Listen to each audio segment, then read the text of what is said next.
And we're back, and we are going to have our promised special bonus content surprise, which is a short interview with the busy filmmakers from hundreds of Beavers, Mike Cheslik, and man, the guy's got four names. Yeah. And What Mike only has two, one of them shortened. give me his name again. The star, Ryland, Brickson, Cole, Tews.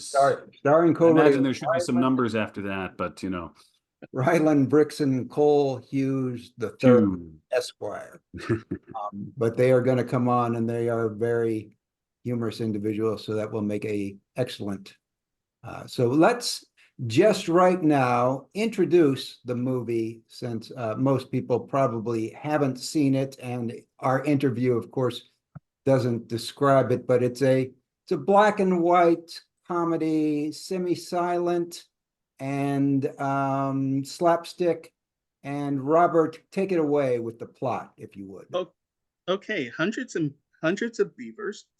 It's a heartwarming story of an Applejack salesman, played by Ryan Tews, who loses his business and has to rebuild his life by becoming a trapper.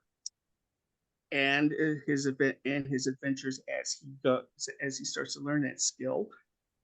He encounters love with the trapper's daughter, who reciprocates it, but her dad kind of sets a price for her hand, and three guesses as to what that price is, as evidenced by the title.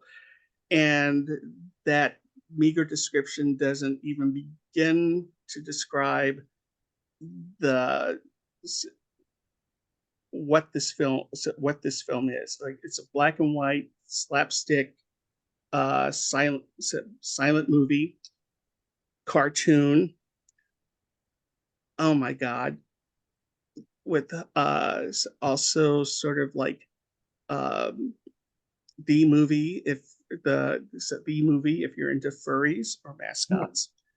uh I don't know where to begin, because it's like from the very start of it.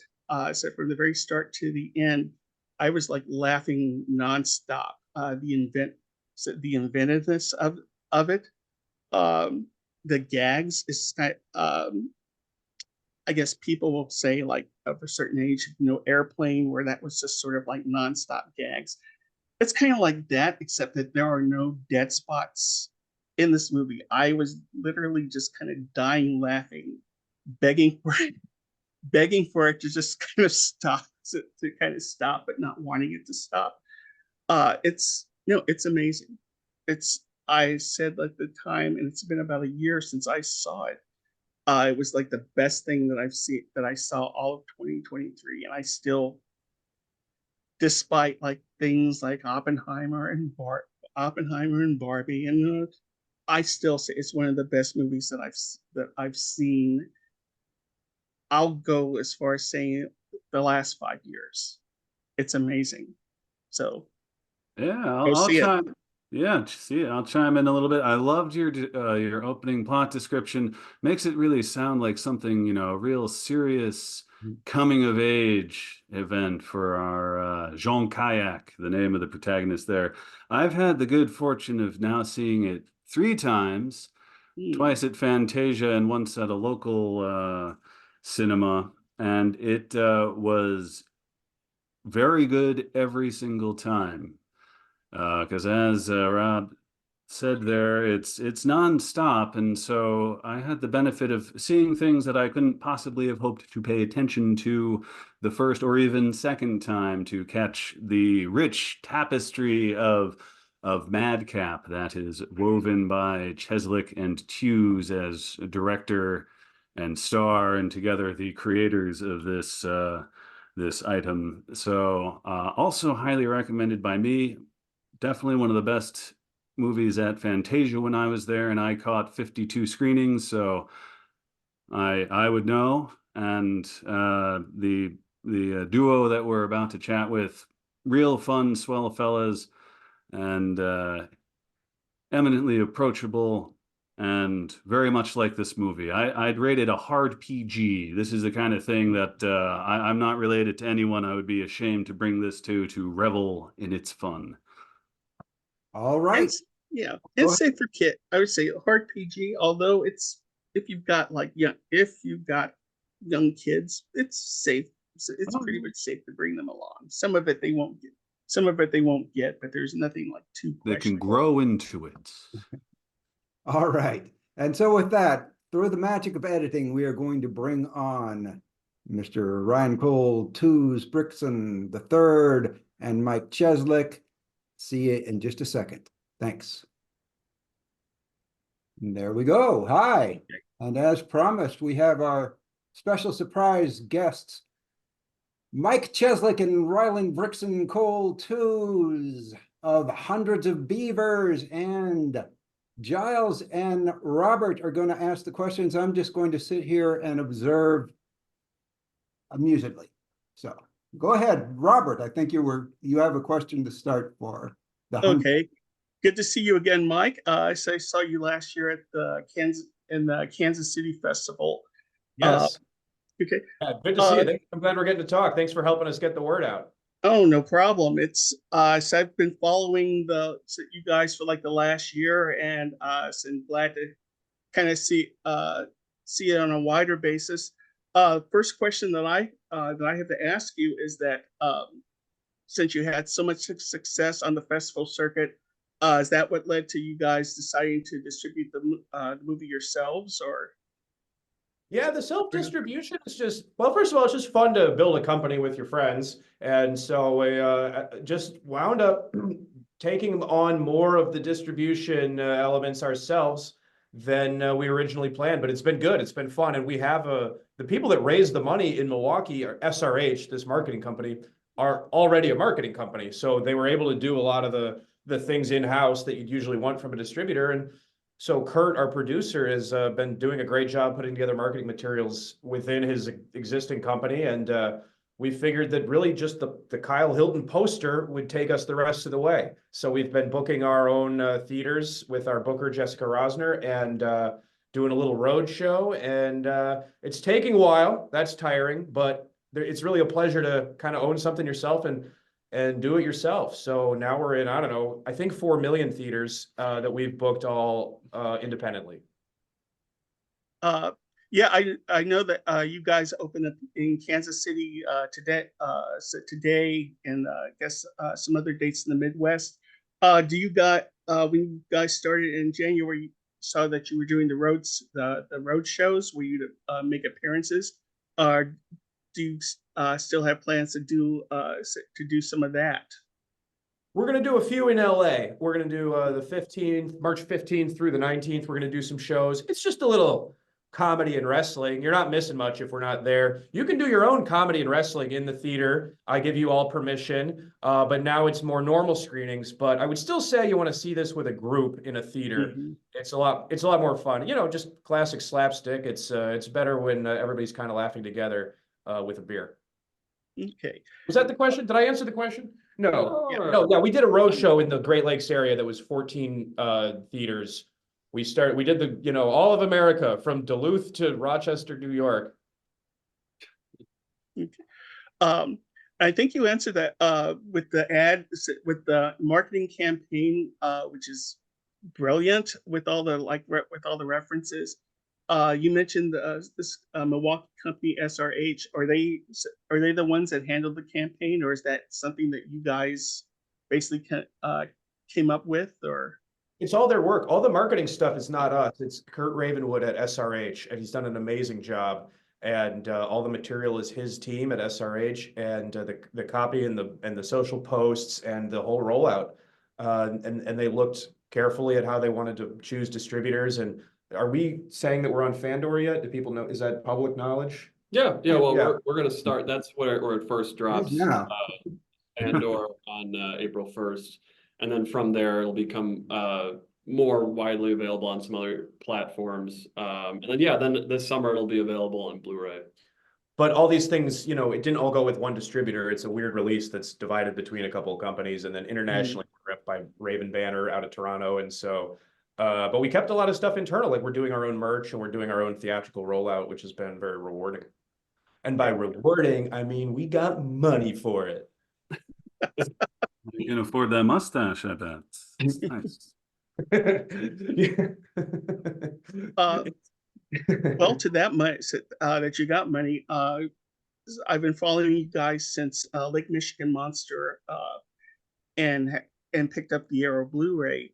And I guess question is like starting from the Lips web series and then the jump in quality to Lake Michigan Monster and then now to Hundreds of Beavers. And all done like with little to no budget. I guess the next step is with the 100 of Beavers. Will this convince people to kind of let you guys have a little bit more money and what you're going based on what you've accomplished so far? Yeah, and I hope that ruin it.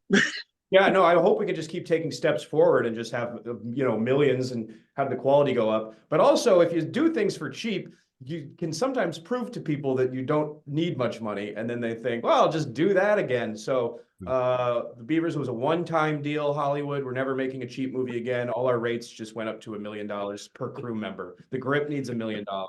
The DIT person needs $1 million. I need $1 million. So the leap forward so far has been, jumping from a $5,000 movie to a $7,000 movie to whatever Beavers cost.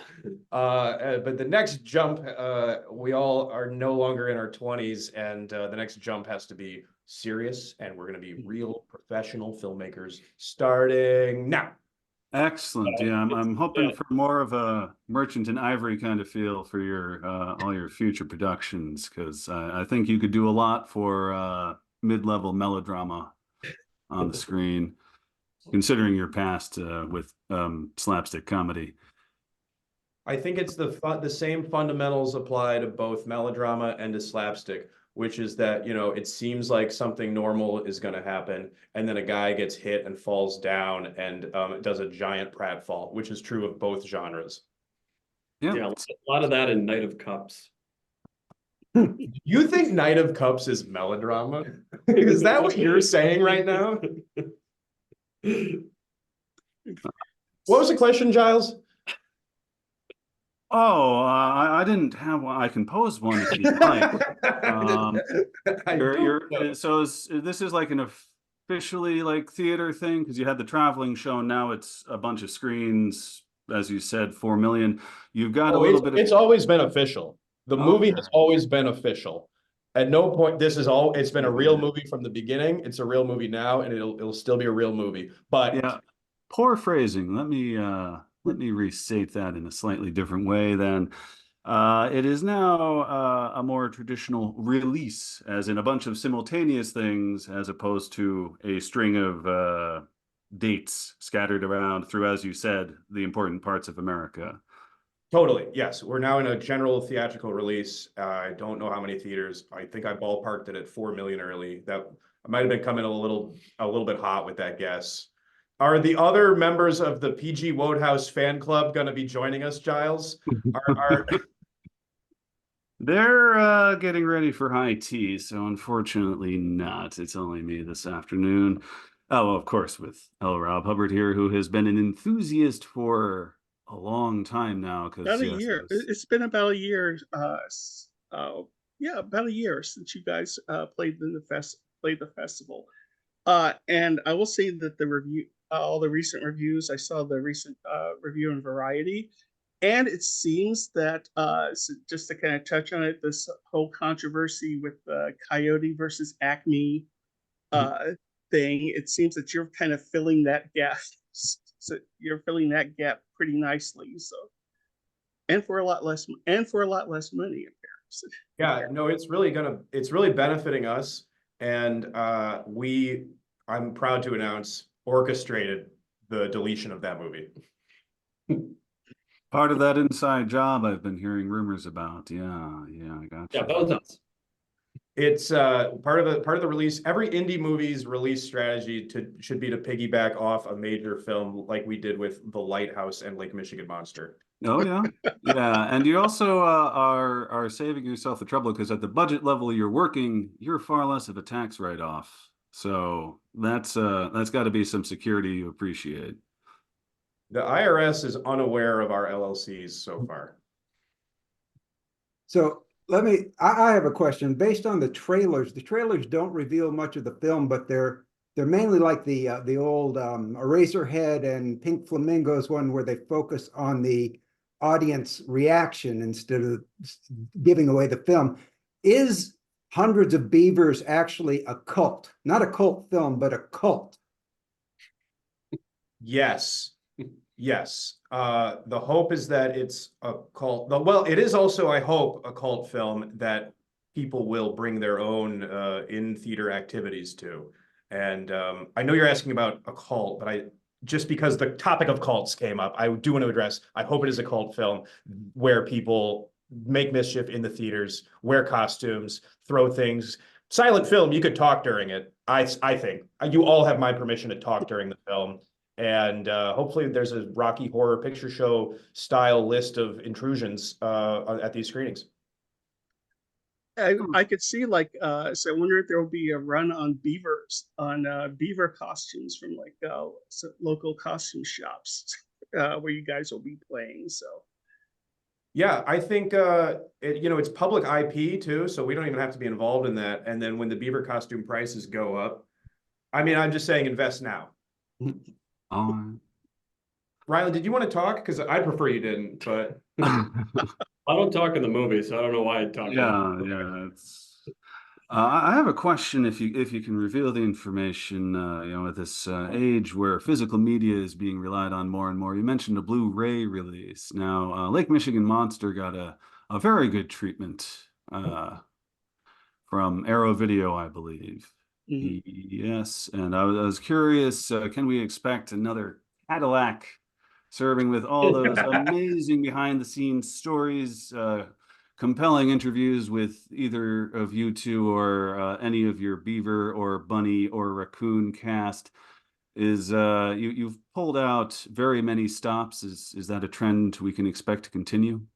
yes, we promise another Cadillac of Blu-ray releases. We intend to compete with the 3 extended edition Lord of the Rings Blu-ray release, and we've already recorded commentaries that are labeled commentary, drunk commentary, wasted commentary, wasted commentary, moderated, and morning after remorseful hungover commentary. I'm looking forward to that one. That sounds fantastic. I would just start with that one if you want to still like us.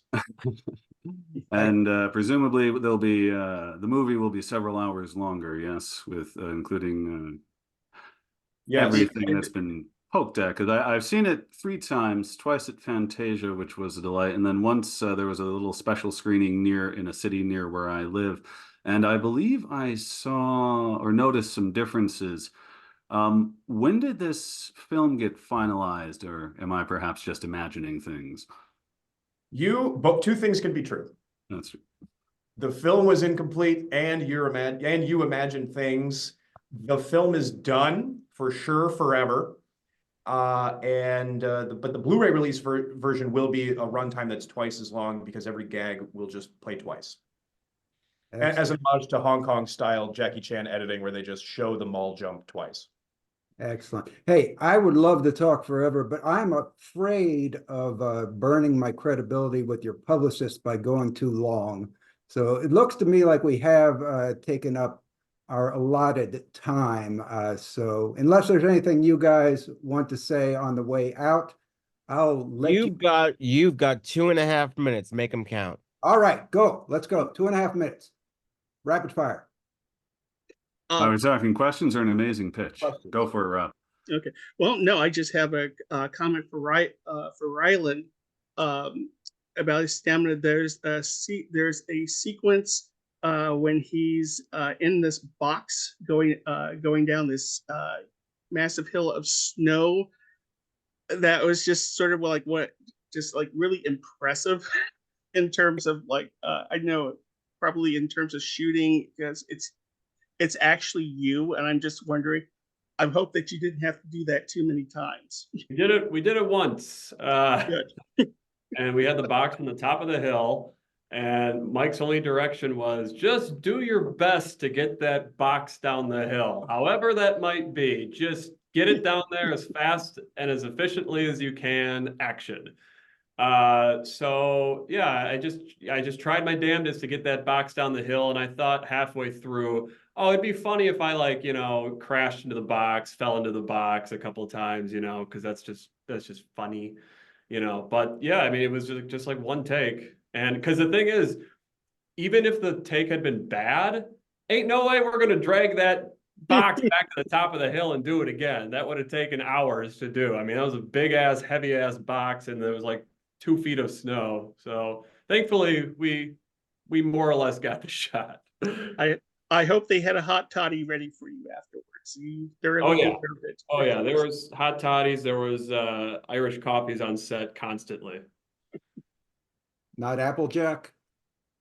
Giles, how is your boss, Mr. Burns, doing? Still alive for Good. now. Give my Thank you for regards to asking. the sea captain and the rest of the characters of The Simpsons. Yes, how's the Leptorium doing?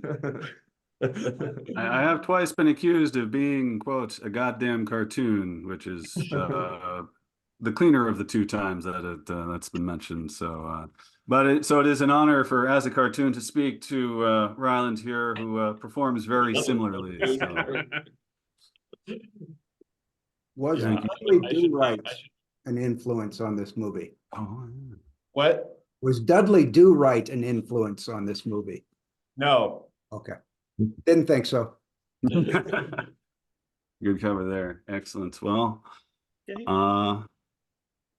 I mean, we spoke at length, gosh, this past summer, so at Fantasia, and so thank you again, both of you, for speaking some more with us. It's always been a pleasure, and I'm guessing our 2.5 minutes is 30 seconds over, unless I'm mistaken. 26, actually.